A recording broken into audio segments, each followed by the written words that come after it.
Hello, everyone, and many thanks for joining this stream. And of course, many thanks to all the members of our community that will either join later on or will watch this video after the stream. Today is 3rd of June, now it's 11 o'clock, and I have prepared quite a number of news on some major developments, and hopefully you will find this episode informative and useful. Before I start, let me just remind you, dear friends, that if you want to highlight any topic, you might send your question or the commentary, and I will talk about it during the stream. You can send your question or the comment through support platforms for this project, which is PayPal, Boosty, Patreon, and during the live stream, you can send your question or the commenter through super chat on Rumble.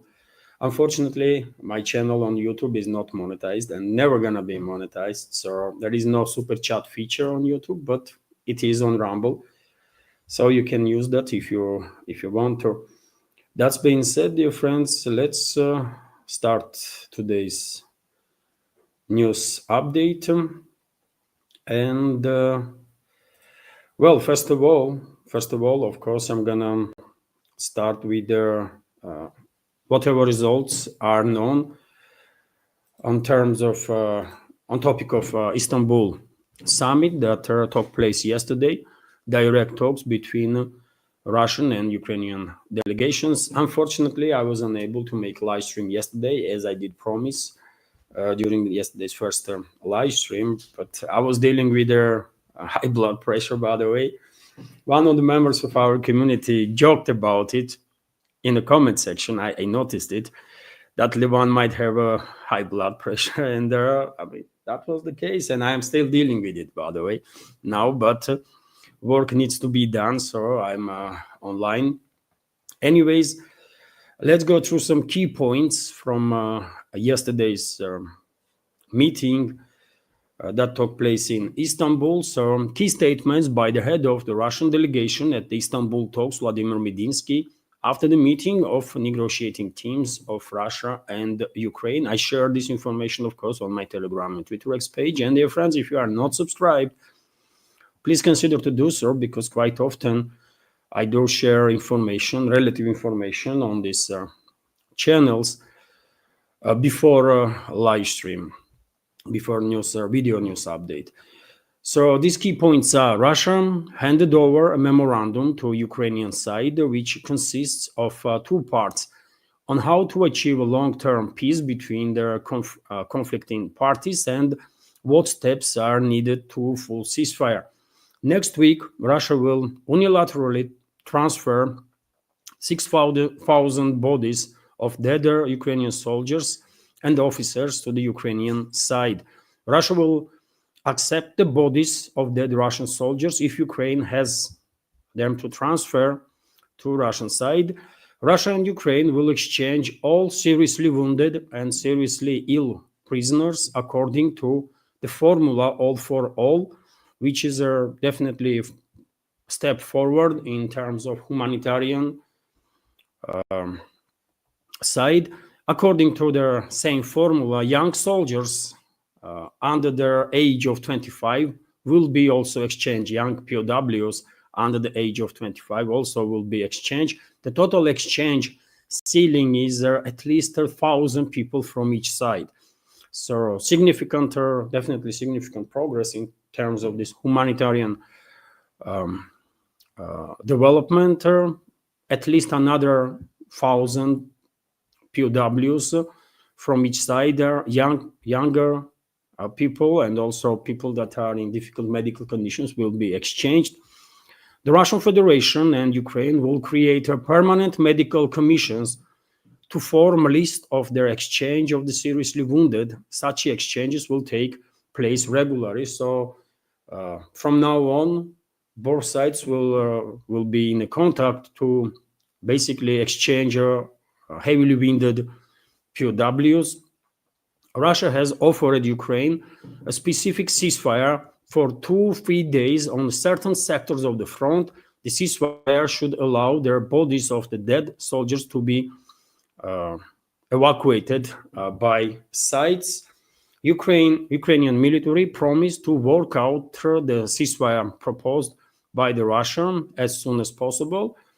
And yesterday, by the way, during these direct talks between Russian and Ukrainian delegations, Ukrainian side handed over to Russia a list of children it demands to be returned with 339 names. In it, Russia has already returned to Ukraine 101 children, and Kiev has returned to Russia 22 children. If you remember, dear friends, I will focus a little bit on this topic. If you remember, one of the reasons why this International Criminal Court, so-called court, by the way, issued an arrest warrant on Russian President Vladimir Putin and their children's ombudsman was topic of evacuated children from conflict zone, mainly from orphanages. And of course, Russian troops had to evacuate these children, isn't it? That were left by their parents and the relatives in these orphanages, right? And initially, you know, Kiev regime and its Western backers went in a massive propaganda to claim that Russia kidnapped some literally million or 1.5 million children from Ukraine. Then they downgrade this number to 200,000, then to 20,000, then to 10,000. And yesterday, Kiev regime handed over to Russian side list of 339 names that are allegedly supposed to be on Russian territory, children. And Medinsky, head of Russian delegation, stated that Russian side will look at this, and if relatives of the children that been evacuated will are ready to basically take care of these kids, then there will be no issues with returning these kids. But once again, one should keep in mind that these children were evacuated from left orphanages. Right, and also let me remind you, dear friends, that some time ago, Kiev regime was also claiming that some hundreds of kids were kidnapped by Russian side, and you know what happened? 150 children were found in Germany. So Kiev regime is speculating with numbers, with names, and 150 children was found in Germany, by the way. You know. And therefore, it is a possibility that from these 339 names, significant part of these children are either on Ukraine somewhere on Kiev-controlled territory, or maybe they've been evacuated in the West. But Russian side is definitely open to communicate with the relatives, maybe parents, maybe relatives, whomever, grandfathers, grandmothers, if they want to take these children that being evacuated by Russian forces. Well, Russia is very, very much open for that, and in support of reconciliation of their families. So this is key points from statements of Russia's head of Russian delegation, Medinsky. And Zelensky, by the way, almost a couple of minutes after these negotiations between Russian and Ukrainian sides had ended, that last about hour, little more than an hour, by the way. After that, Zelensky almost straight away went to talk to so-called journalists on Kiev-controlled territory, and he basically rejected Russia's initiative about temporary ceasefire, 2-3 day ceasefire on certain sectors, so that sides will be able to evacuate killed military personnel. And why Zelensky did this? Because, as you all know, dear friends, Kiev regime and its Western backers are pushing this false narrative that since the beginning of special military operation, Kiev regime only lost about some 50,000 troops, something like that, isn't it? And they don't want any real numbers to be disclosed, right? They are not evacuating their killed military personnel for a number of reasons. And one of the reasons is that they are hiding true losses. And another reason is that they are not paying relatives of these killed personnel, military personnel, compensations, as they should.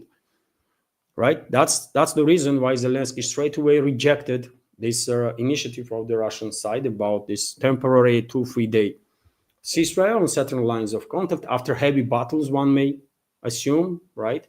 So that killed military personnel can be evacuated by sites. And no one should be surprised if Kyiv regime will even try to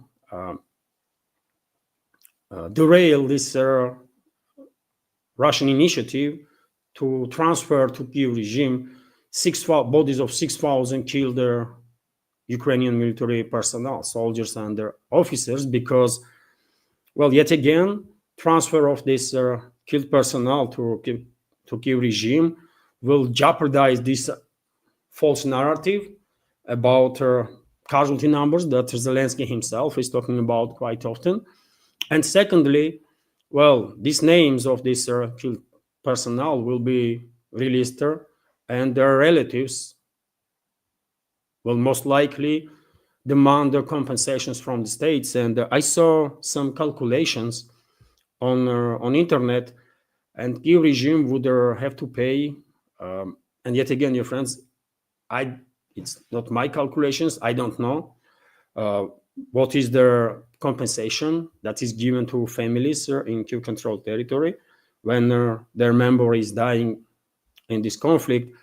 But according to some calculations that was done by other people, Kyiv regime will have to pay $2.5 billion to families of this killed military personnel, 6,000 military personnel. So that could be another reason, additional reason, why Kyiv regime may try to derail this process of transferring from Russian to Ukrainian side bodies of these killed 6,000 military personnel, and actual number of killed personnel could be like 10 times higher. But I listened to Medinsky's statement when he was talking about this topic, and he said that in case of these 6,000 killed military personnel, DNA tests were conducted and information was basically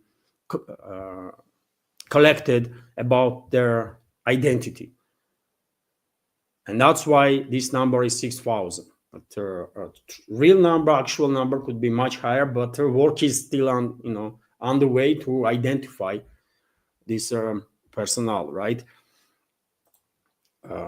Meanwhile, we have this report from TASS news agency about losses of Kyiv regime during the previous 24 hours, and take a look at the numbers, by the way. Just in 24 hours, according to Russian Defense Ministry, Kyiv regime lost more than 1,400 military personnel killed and wounded. And this is happening literally on a daily basis.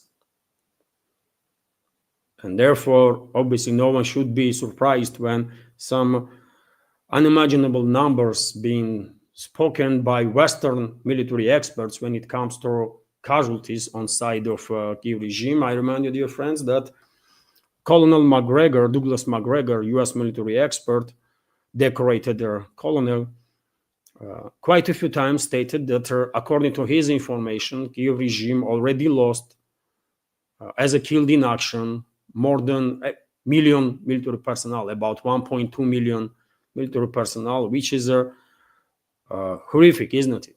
That's the level of sacrifice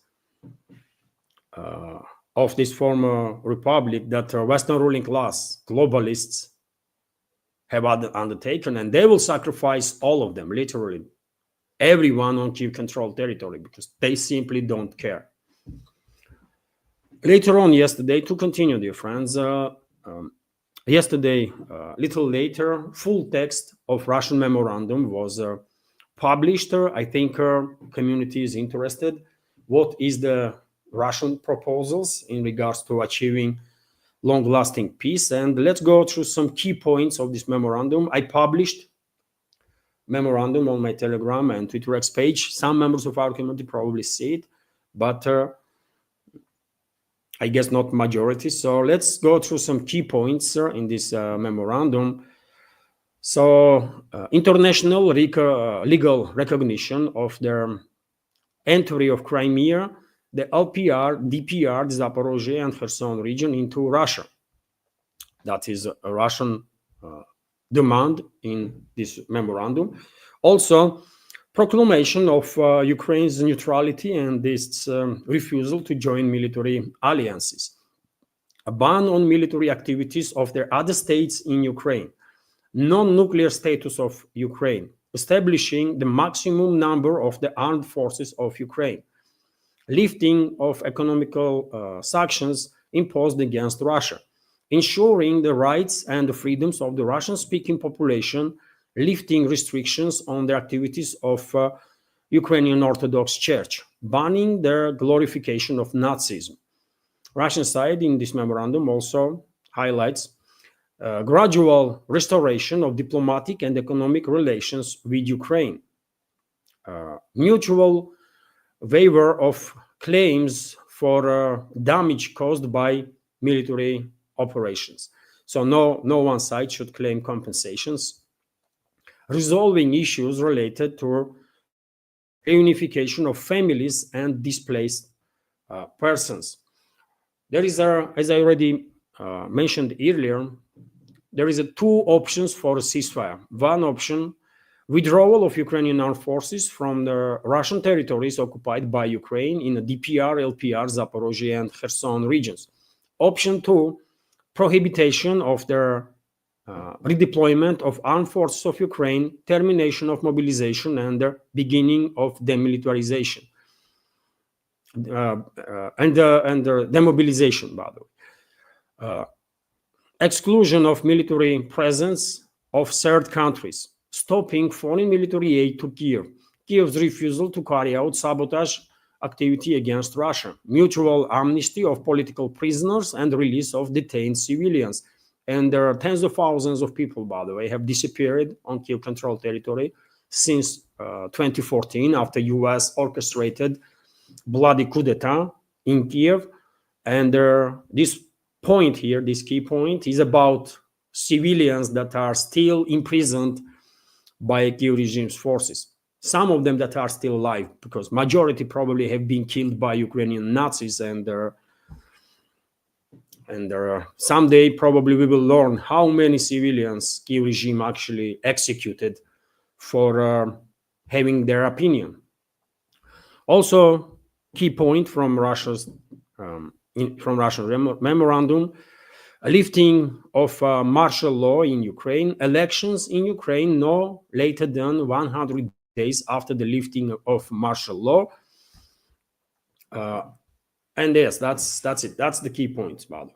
So martial law should be lifted, and after 100 days, no more than 100 days since martial law is lifted, elections should take place, so that the topic of legitimacy of the representatives of Kiev regime would not be questioned, right? So this is some of the key points from Russian memorandum. Share your opinion, dear friends, what you think about it. I was not surprised at all to see these key points. Russian side was very clear, always basically, how it sees a roadmap towards sustainable peace, and this memorandum is basically based on all the statements that Russian high-ranking officials, including Russian president, have made on this matter in previous 2-3 years.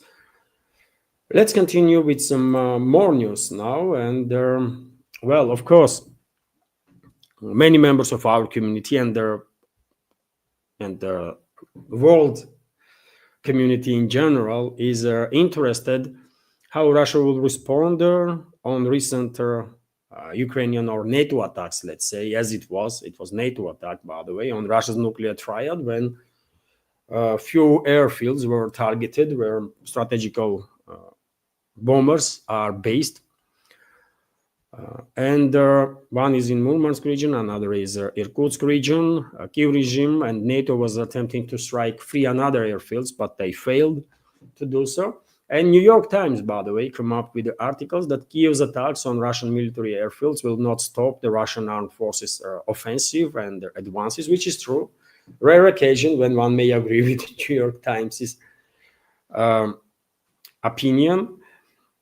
Of course, this attack on Russia's nuclear triad will have almost, I mean, next to none influence on the battlefield, because you know, these strategical bombers, even though Russia was using strategical aviation to carry out long-range missile strikes, they didn't really play that crucial role when it comes to a battleground, right? And after all, Russia still has dozens and dozens of strategical bombers. So obviously, New York Times has a point in this particular case. Russian offensive will continue, and more and more settlements obviously will be liberated. There can be no doubts about that. And from very beginning, by the way, when this news broke about attacks on Russian airfields, I said, if you remember, I said straight away that if anybody hopes that in NATO that they will manage to turn the tide, and they are mistaken big time. Russia will win anyways, no matter what. Russia will win anyways. There can be no questions about that, right? And when it comes to potential response from Russian side, well, at least for now, Russian president did not make no statements in regards to these attacks on Russian strategical airfields. And maybe he will address this topic in upcoming days, maybe not. I said in previous updates that, well, Russian leadership seems like, Russian leadership is acting based on the plan that they have. So there is a plan in place, and they are sticking to this plan, right?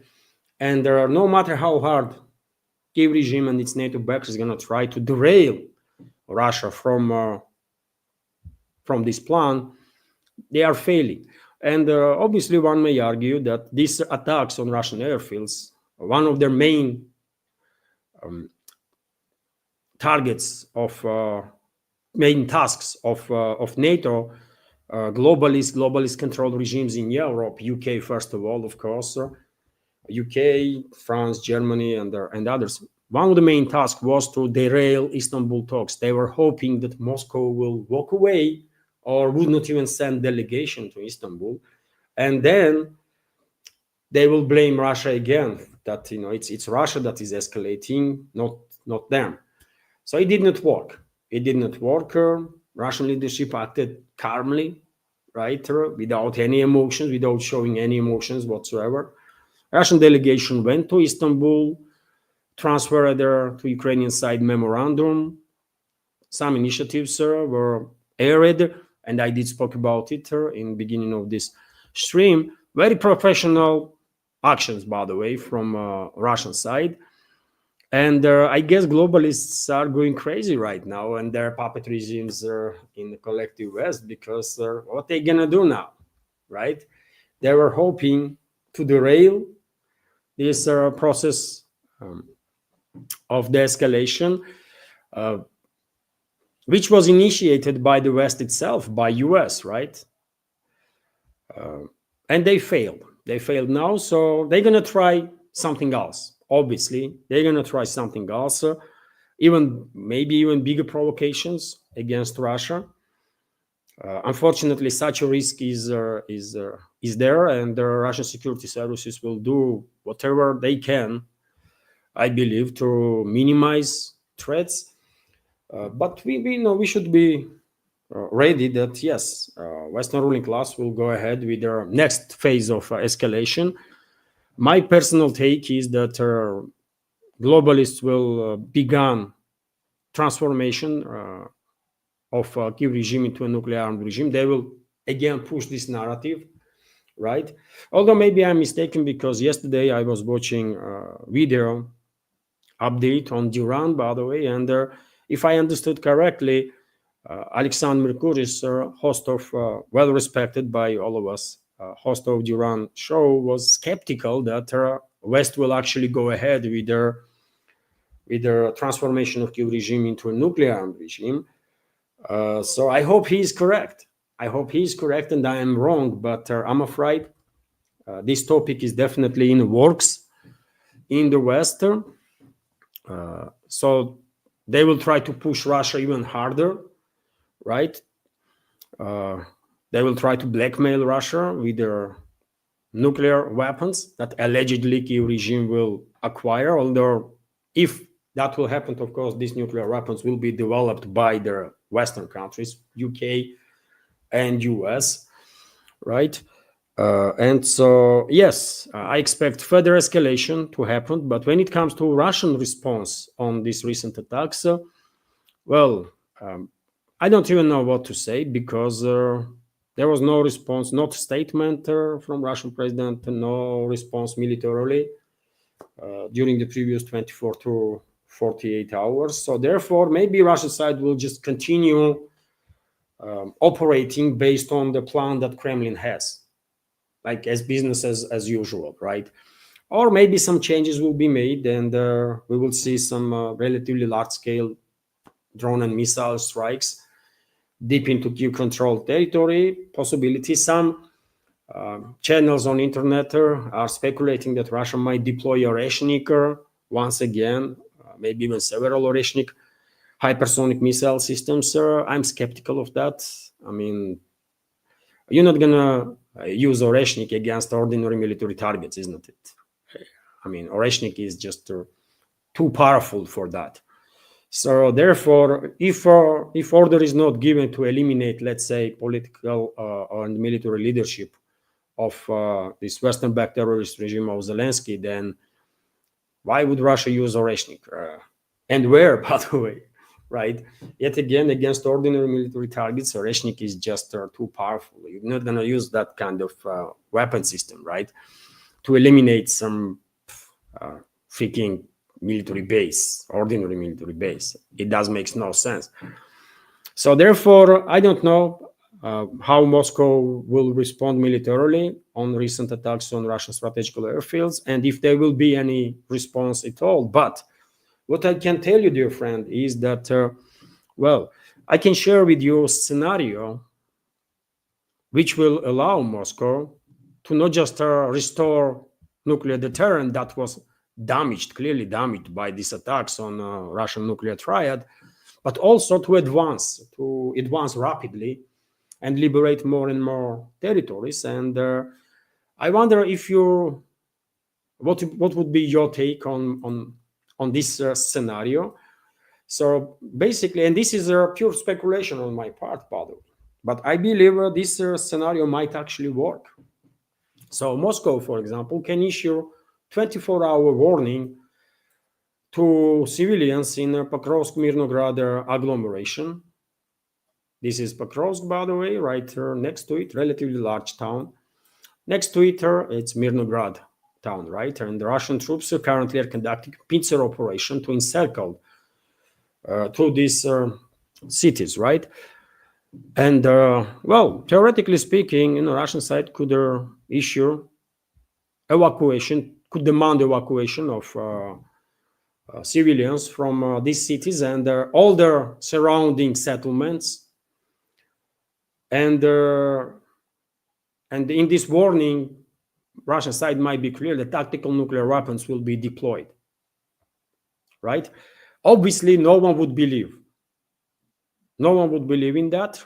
People probably will evacuate. I don't think there are that many civilians left in these frontline cities, but there are some civilians there, most likely. So they will understood that Russian side is serious. They will evacuate, most likely. But Kyiv regime probably would not evacuate its military personnel, right? Because neither they would believe that Russia will take some strong action, and neither globalists will believe in that, or globalist control regimes in the collective West. And well, after 24 hours, Russia can strike with tactical nuclear weapons, tactical thermonuclear weapons on both places, eliminating instantly about 20,000 enemy troops, right? And this is, by the way, Russia's territory. This is DPR, right? So this is Russia's territory based on Russia's constitution that is occupied by enemy. And according to Russia's military doctrine, Russia's nuclear doctrine, Russia has every right to conduct or to use extreme force if Russian territory is occupied, if Russia's strategical forces are attacked, and that's exactly what happened a few days ago when the strategical airfields were attacked and there are strategical bombers. So through legislation point, Russia has every right to deploy nukes, right? So, 2 nukes, some 20,000 enemy troops are eliminated in instant, right? And after that, this is just the beginning, by the way. After that, Russia can issue another warning, 24-hour warning, to evacuate everyone from Konstantinovka area and surrounding villages, from Kramatorsk, Slavyansk, right? Everyone to be evacuated. And this time, trust me, Kiev regime's forces will run faster than civilians that are still in this area. But eventually, civilians will also get out, right? And then Russia will just move its forces in and eliminate some irrelevant resistance that they will account. But, DPR will be quite effectively liberated completely, right? Just demonstrative actions, let's say in Pakrovsk-Mirnograd direction with thermonuclear weapons, and that will do the job, right? DPR will be liberated. Kiev regime's forces will run faster than civilians. But this is also just the beginning. After that, what about Kherson, Nikolaev, Odessa?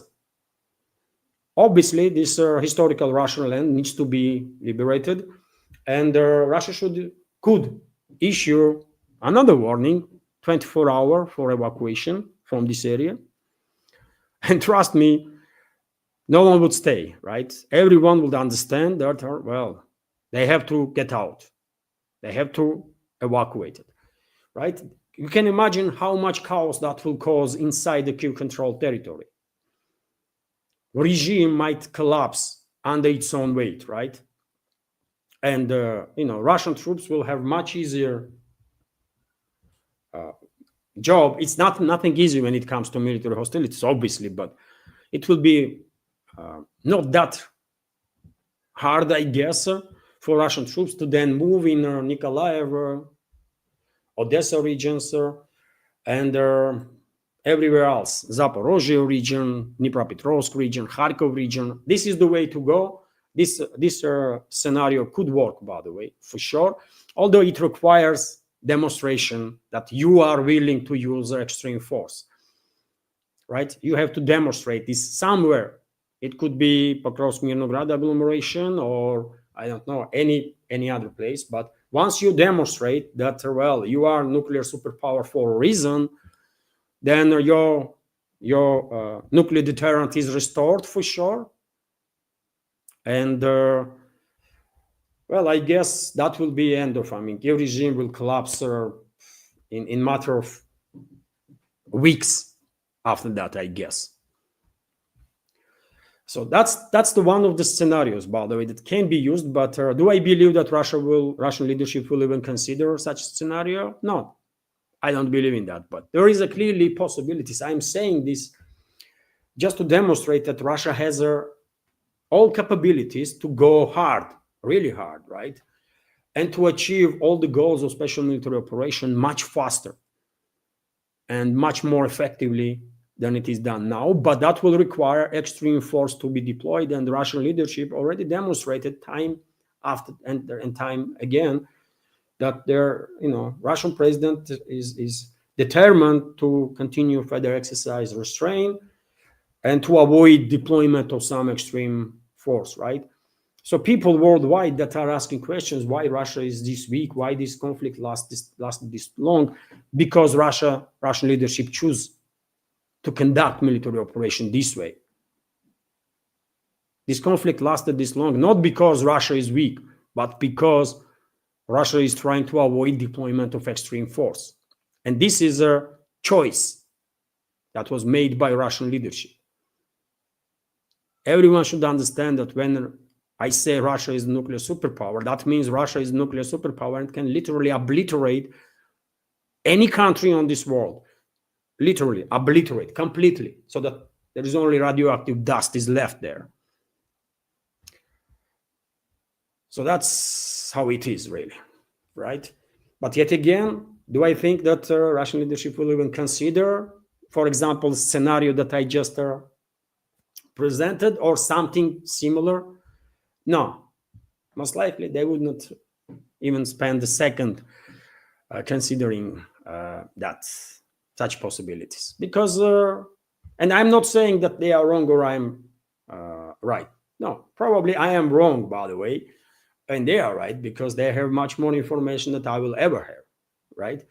Because my judgment is based on open sources, their judgment is based on all information that exists, classified one, first of all.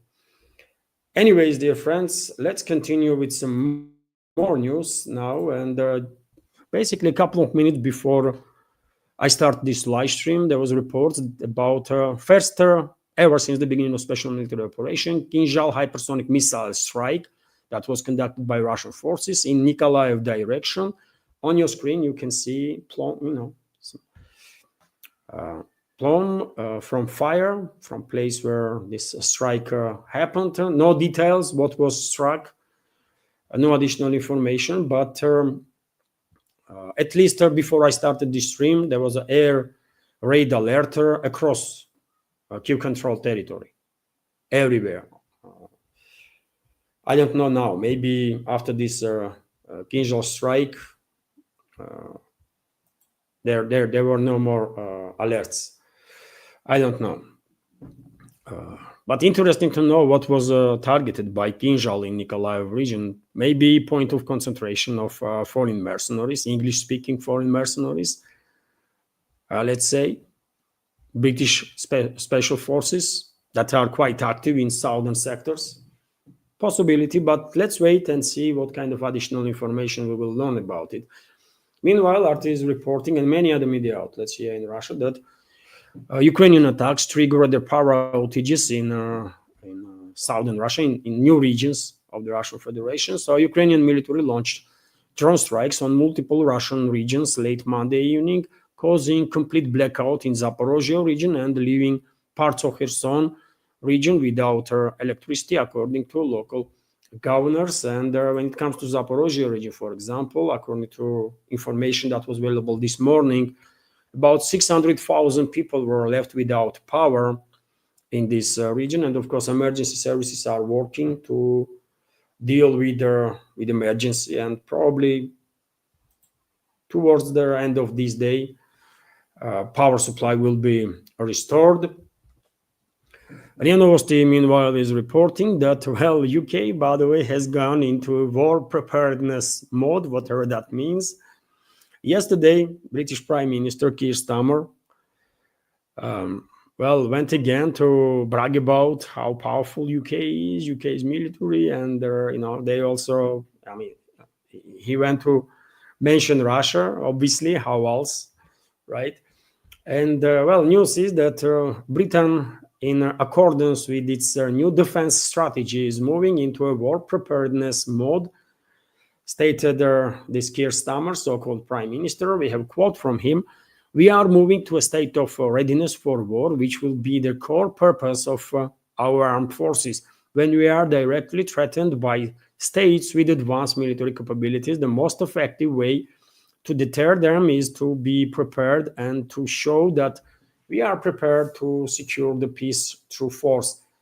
Okay, he told the news conference in Glasgow about government's new strategic defense review. And when it comes to UK, by the way,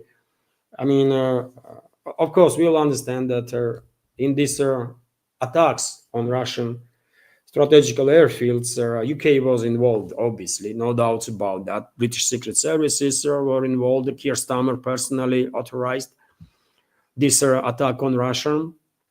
Same goes for US, by the way. If anybody thinks that Trump did not know or CIA did not know, then I don't know. I have a bridge in central London, by the way. Choose any of them. I can sell to you that bridge. Of course, Trump knew, Starmer knew. Trump was threatening Russia just a few days before that attack, isn't it? And even though entire world is asking now, I mean, how will Russia retaliate? What will Russia do? And as I already said, Moscow most likely will stick to the plan and will continue to operate according to plan that they have in the Kremlin and in Russia's general staff. But same time, definitely no one should be surprised. No one should be surprised if tomorrow or day after, sometime in the near future, British Vanguard nuclear submarine will sink suddenly. Things happen. Just that's the life, isn't it? Also, no one should be surprised if something happens to some military industrial facilities in UK, because unqualified workers there. Things happened because people are too stressed, right? This hatred of Russia is having its impact, right, on all those Russophobes. Also, no one should be surprised if US Ohio-class nuclear submarine will suddenly experience some difficulties and goes down.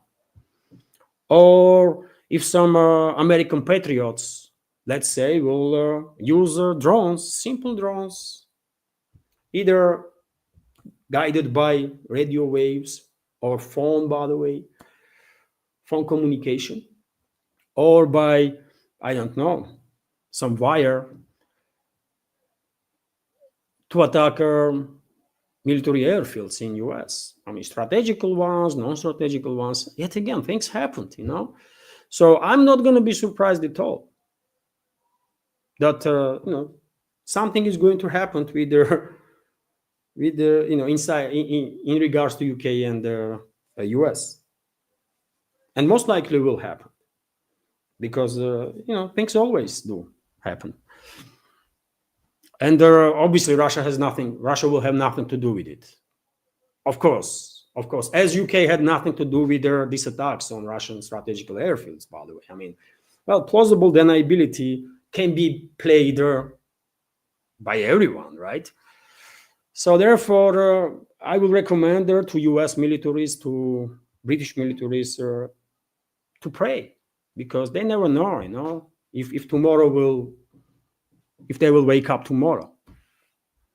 And it is always good to pray, for peace in this world. I'm being sarcastic, by the way, of course, but we all understand that in every joke there is a part of joke and the rest of it is true, right?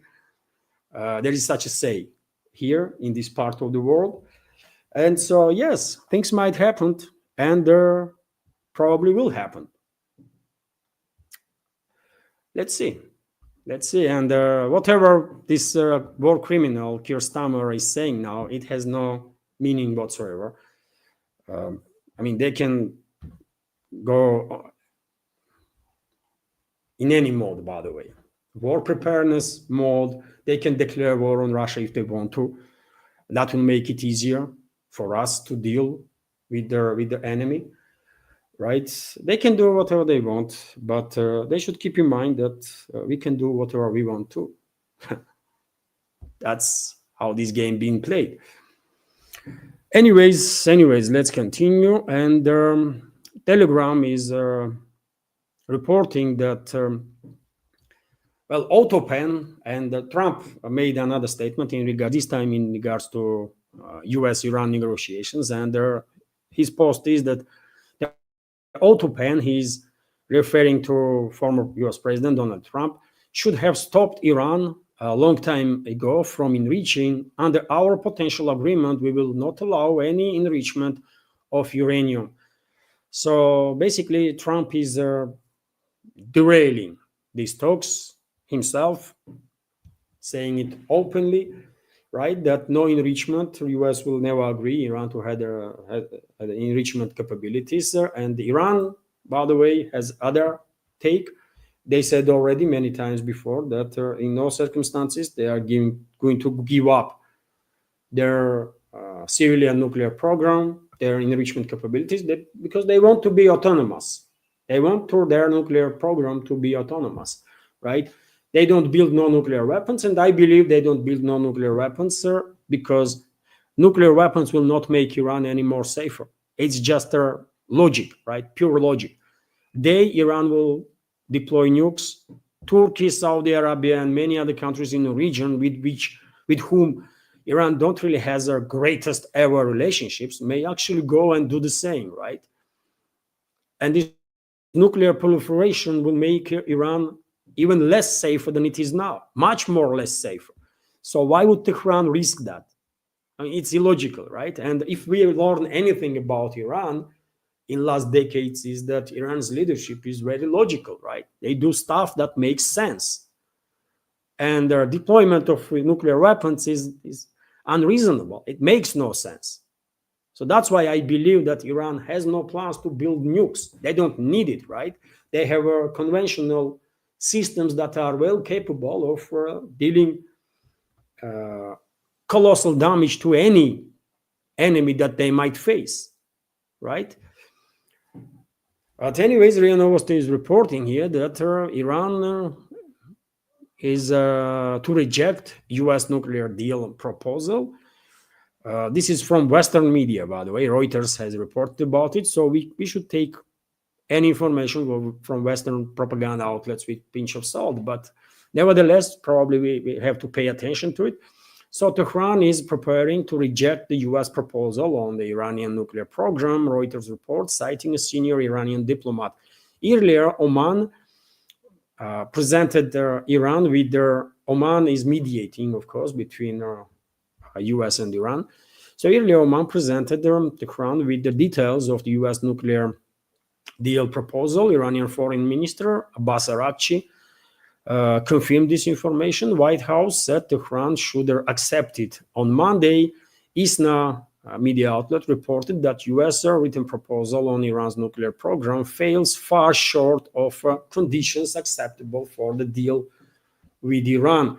Iran is preparing a negative response to the U.S. proposal, which could be interpreted as a rejection of the American proposal. Reuters quotes their source as saying, and dear friends, no surprises here, not for our community at least, because I was saying from the beginning of these U.S.-Iran talks that Washington is not honest actor in these negotiations. All they do is they're taking time while preparing assault on Iran, military assault on Iran, on behalf of Israel and on behalf of globalists and the neocons, obviously.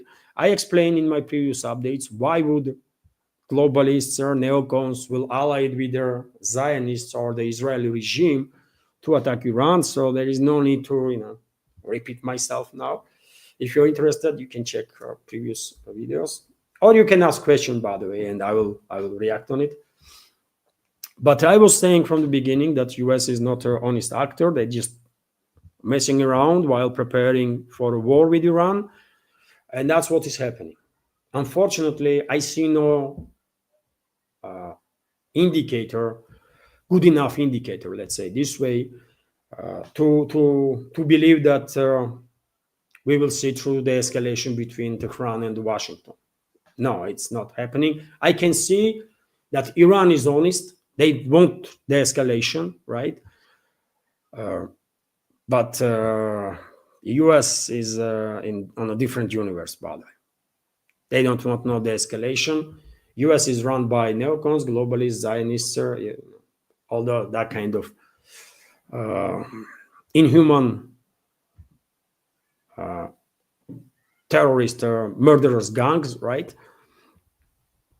And therefore, U.S. will do whatever is in interest of these forces. And they want a regional war in the Middle East. They want to provoke this regional war by attacking Iran. And because they know while doing so, they will achieve one of their main goals, which is to shut down navigation into Persian Gulf and through Hormuz Strait, to hurt China, by the way. It's all interconnected, isn't it? Everything, almost everything. So it is what it is. Let's see how the situation develops. But I don't think these games that Washington is playing on the topic of Iran talks, Iran nuclear deal, will last much longer. More and more reports are coming in that Israel is almost ready to carry out attacks on Iran, and that's potentially that's how regional war will start, right? Israel may take first step, and then other countries that are controlled by Zionist globalist neocons, they will join in.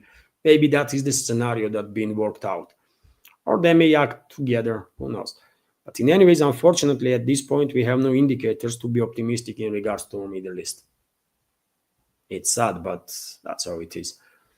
RT, meanwhile, is reporting that the US is launching new probe into India's Adani over trade with Iran. This was reported originally by Wall Street Journal. So the US Department of Justice has launched a new investigation into Indian billionaire Gautam Adani, alleging potential violations of US sanctions on Iran. The Wall Street Journal reported on Monday. And dear friends, you tell me, who the hell is US's officials? Who are they to tell businesses in India with whom they should do business and with whom not? I mean, let's start from the basics, right? Who told US leadership, US political class, that they are in a position to dictate to the rest of the world how to do business, with whom to do business, and so on?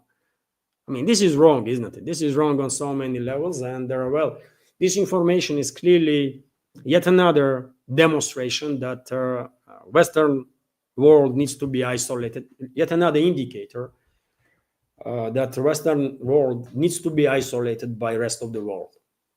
Because Western world is run by pure evil people, by the way. Western world is their axis of evil right now. And should be isolated, really, for sake of humanity, by the way, should be isolated.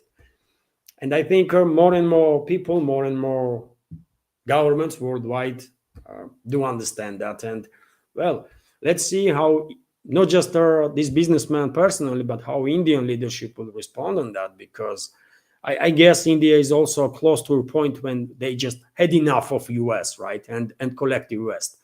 And statements, by the way, from Indian leadership is more and more strong in this regard.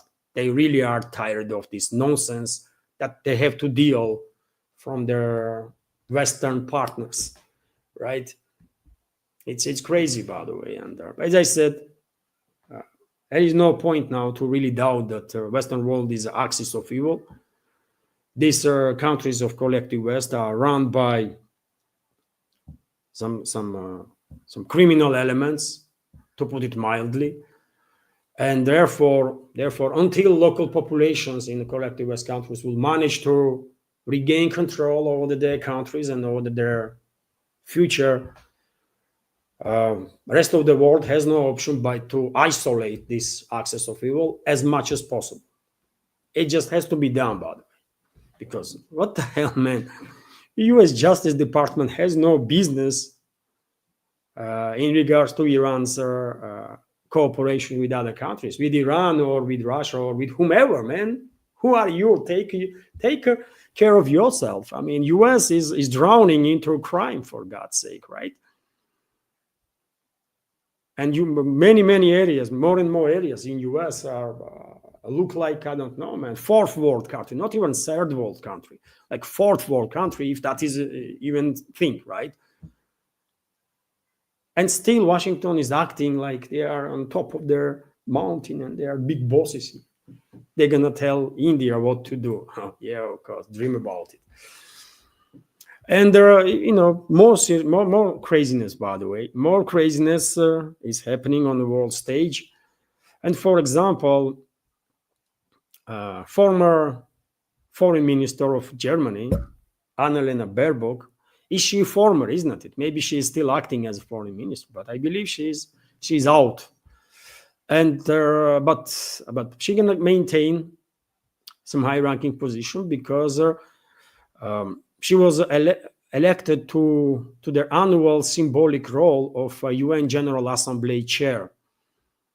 And by the way, this may be just a trampoline for her to actually replace current UN Secretary General Antonio Guterres. I mean, that's the rumors, by the way, that are circulating on internet, in the media included, right? That certain forces, globalists obviously, choose her to put in a position of Antonio Guterres as a UN Secretary General, and that will make UN, if anybody had any respect for UN, by the way, for whatever reasons, right? Me personally see no reason why to respect UN. It's total nonsense, right? It's a waste of time and money, and UN, in my lifetime, basically done nothing good for humanity, almost nothing, let's say this way. Take a look at the Gaza Strip, by the way, what UN did to stop this. Nothing. Some statements that no one cares about in Israel or Israeli government, let's say, or in Washington. So therefore, UN is already a joke, right? Unfortunately, I'm not happy about it, but UN is already a joke. And if they will replace Gutierrez by Annalena Baerbock, then that will solidify image of US to be a circus. I mean, bloody freaking circus. That's all, man. Because this is crazy, man. Annalena Baerbock, probably one of the most uneducated, stupid individuals that were ever in charge of any state institution in Germany. And this person is being pushed now to replace Gutierrez as a UN Secretary General. It's crazy, man. We are living in truly wild times, isn't it? And dear friends, I will end this news segment on this news, and after that I will answer to one question that I received from Boosty. And I don't know, Anna probably will tell me if there was any questions through Super Chat on Rumble. So TASS News Agency is reporting that energy investment demand to be at the level of 17.4 trillion US dollars by 2050 to make sure that world has enough energy. This was stated by OPEC Secretary General. So the global community needs an energy investment of 17.4 trillion until 2050 to provide for energy security and sustainable development. OPEC Secretary General Haytham Al-Ghais said at the Baku Energy Week Forum. Baku is, of course, capital of Azerbaijan, former Soviet Republic, on a shore of Caspian Sea. This is nearly 650 billion per year from now to the year 2050, and it is absolutely vital that these investments in all energies and all technologies are made, because this will help us chart appropriate future energy pathways for all nations and all peoples around the world, the Secretary General stressed.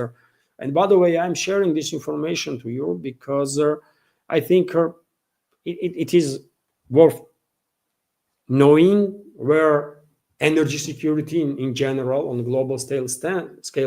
And 650 billion investment in energy year-on-year term, just to be able to achieve energy security for this world, that's quite a lot of money, isn't it? And I'm not quite sure that in these turbulent times that we are living, this much investments will be put in energy sector. So therefore, I mean, if we are thinking in the long terms, then we might speculate that the world will face a major energy crisis for around 2040, 2035, 2040, and 2050 will be just peak of that energy crisis, maybe, because I don't think they're going to be $650 billion investments in energy sector, by the way, now in these crazy times. Let's see. World probably truly heading towards some severe energy crisis. Of course, I mean, 2050 is a long way from now, it seems like, in human terms. And there is no one guarantees that humanity will even reach 2050. if you take in account what kind of crazy elements are in charge of the collective West. But anyways, information is interesting, and I think it's worth noticing that for 2035, 2040, world might gonna face some major energy crisis, which will, on its terms, well, you can imagine, provokes how many additional disturbances and the wars even in this world. Anyways, this is it for a new segment, as I said. Now let me, dear friends, highlight question from a member of our Boosty community, who basically sent the question through Boosty platform. Mojo, thank you for your donations, 378 rubles or $5 donation. And question is, when I mentioned pro-Western forces, I was referring to the elite in Russia, not USAID NGO-funded Navalny clique. The Russian compradors class has suffered from their SMO. Putin was appointed by Yeltsin. Well, if you meant, and the Mojo, dear friends, I remind you, Mojo also asked yesterday, this question is continuation, basically. Yeah, he or she, I don't know gender, but a member of our community asked yesterday about pro-Western forces in Russia, and I was thinking question was about exactly a USAID NGO-funded clique that mainly has left Russia. But when it comes to elites, some pro-Western elements inside the ruling class, inside the elites, well, there is such an issue, right? And this is an issue that Russia is facing for centuries, by the way, that certain groups in elite are tending to, how should I say, seek closer ties with the West, right? There is always, after Peter the Great, by the way, let's say that way, after Peter the Great, Russia is constantly facing the reality when certain groups in ruling class, in elites, are, trying as much as they can to be accepted by the Western aristocracies, by Western elites, right? And the situation is quite similar now too. During the Yeltsin time, Russia was run by the West, right? During the Yeltsin's presidency, Russia was literally run by the West, by the Washington. Now situation is different, right? Now situation is different, but still, and situation is different because, well, you mentioned correctly that Putin was appointed basically by Yeltsin as a prime minister of the country, and then when Yeltsin resigned, Putin obviously already had big chances to become the next president, because after Yeltsin resigned, he was acting president, right? He became acting president. But initially, by the way, many people probably would argue that Putin was not anti-Western in his ideology whatsoever. He was clearly seeking some close ties, close cooperation with the West, and for years, by the way. It was a Putin, isn't it, that, according to reports, proposed Russia even to join NATO. What more pro-Western you have to be to propose Russia to join NATO, right? So Putin was not an enemy of the West, and I don't think he considers himself as an anti-Western element even now, or enemy of the West. No, but and it was a Putin also who was promoting this idea of united economical field from Lisbon to Vladivostok, right? And if Western ruling class, by the way, listened to him at the time, we would live now in much more safer world, right? And Europe would be in much better place than it is now. But what happened in reality is that Western ruling class ignored Putin, ignored initiatives from Moscow, because they never respected Russia and never respected Russian leadership, never respected Russian people by doing so, right? And they were just unable to listen what Moscow has to say. And at some point, Putin just had enough. We all remember legendary speech of Putin in 2007 in Munich Security Conference, when jaws were dropped of these Westerners, Western elites that were presented there,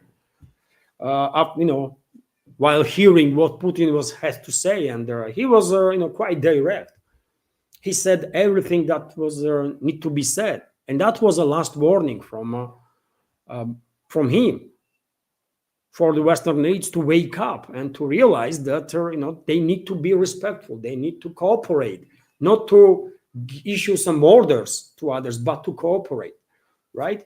But West didn't listen, Western elites, and their response was 2008, by the way.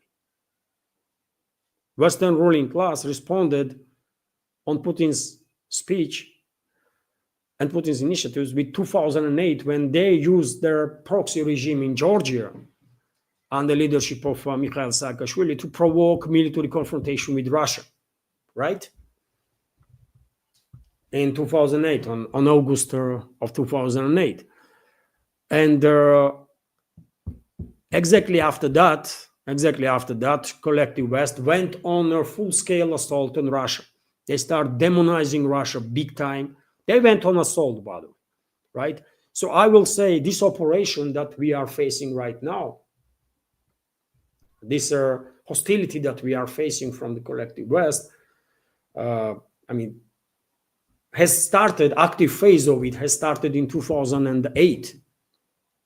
Not in 2014, when Western ruling class conducted this coup d'etat, bloody coup d'etat in Kiev, but in 2008, when they used their proxy regime in Georgia, Saakashvili and the rest of the garbage, to basically provoke military confrontation between Georgia and Russia. And they did it by opening fire, authorizing or ordering Georgian troops to open fire on Russian peacekeepers, which is an act of war, obviously. And the president of Russia at the time,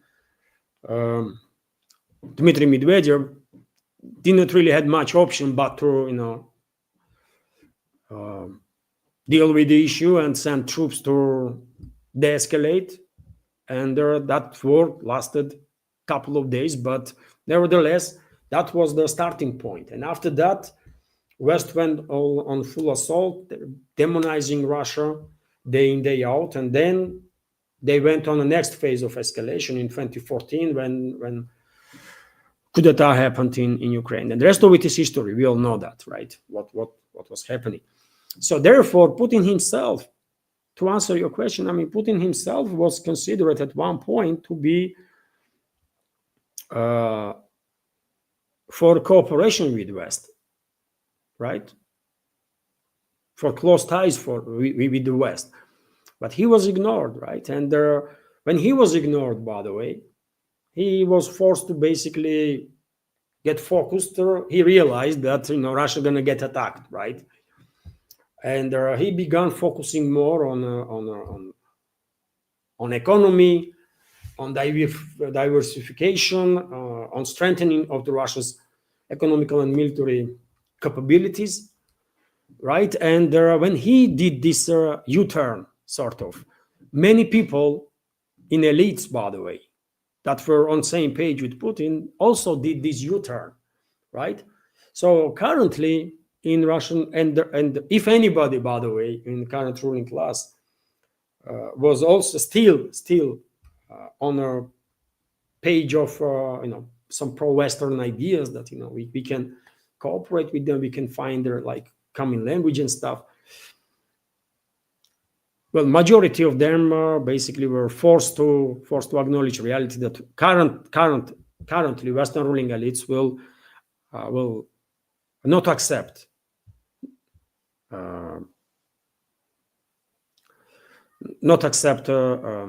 Russian leadership. They will not respect Russian leadership, no matter who is this leadership, right? they are just physically incapable of respect. They are physically incapable to do business when bilateral interests being prioritized. They want to be in charge. Western elites want to be in charge, want to issue orders. So therefore, even last remnants of this pro-Western people in ruling class probably had enough of it, right? And they are more focused now on Russia. And by the way, this is good for Russia. We need pro-Russian. We don't need pro-Western or pro-this or we need pro-Russian people in general, everywhere, in every field, right? And first of all, in the government. That's the way it's supposed to be. And also, dear friends, when it comes to this historical tilt, let's say, of certain groups in Russian elites towards the West, one can try to explain why this was. And well, by the way, objectively speaking, Europe for the last 300 to 500 years, especially for the last 300 years, let's say, was actually leading their technological progress, right? In some sense. And they were leading trade, they were leading business, they were making money, right? And where is technological progress right now? And where is the money right now? It's in the global south, right? It's no longer Europe, by the way. It's a global south. So polus has shifted.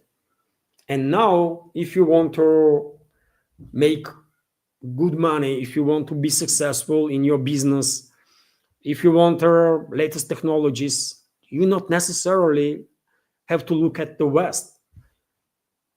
There is a competition in this world, right? There is a global south that is on top of the game also, right? So there is this objective reality is additional how